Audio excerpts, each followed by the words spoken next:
Sanctions. They're thrown around as punishment from world powers when countries are acting up. President Biden just imposed them on Putin and Russia for his invasion of Ukraine. The US also has historically imposed sanctions on Iran. But what does all of this mean? Are sanctions any more than shaking your finger in the face of an angry dictator?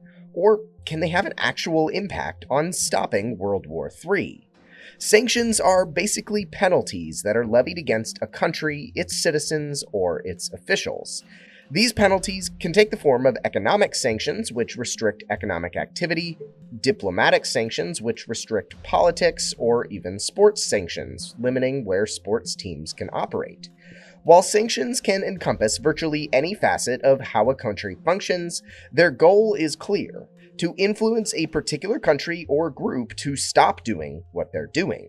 Economic sanctions are the most common, and they're essentially the largest firepower a world power has against another short of military force. For example, the UN recently unveiled economic sanctions against Russia, limiting Russia's ability to conduct economic activities with them, explained simply. In this interconnected world, this is a big deal. It essentially isolates Russia, giving them little avenues for external support. But underlying these sanctions is a core principle. Sanctions can only be as effective as the country or countries that impose them. Because sanctions are just rules, you, therefore, need someone to enforce the rules.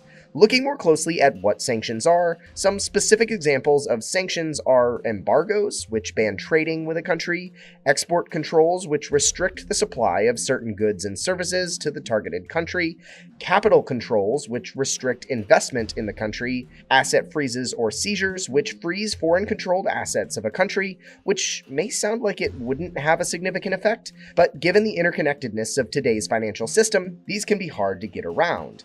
There are, of course, other ways that sanctions can take effect, but in simplicity, they're just lines that are drawn by countries on what they'll allow other countries to do. While it may sound like it's not enough, generally speaking, the only next step after sanctions is military force, which is generally avoided. The last thing to note about sanctions is that they can also be self-damaging to the country imposing them. They can also often take years to cause real harm to the sanctioned country. Imposing a trade sanction on a country with a significant amount of stockpiled resources wouldn't affect said country until their supplies dwindled. But at the same time, the country that imposed the sanctions may struggle to find resources it previously imported from the country it sanctioned. Again, nothing is ever simple in the realm of global politics, but sanctions are a way that countries can non-militarily influence other countries' decisions.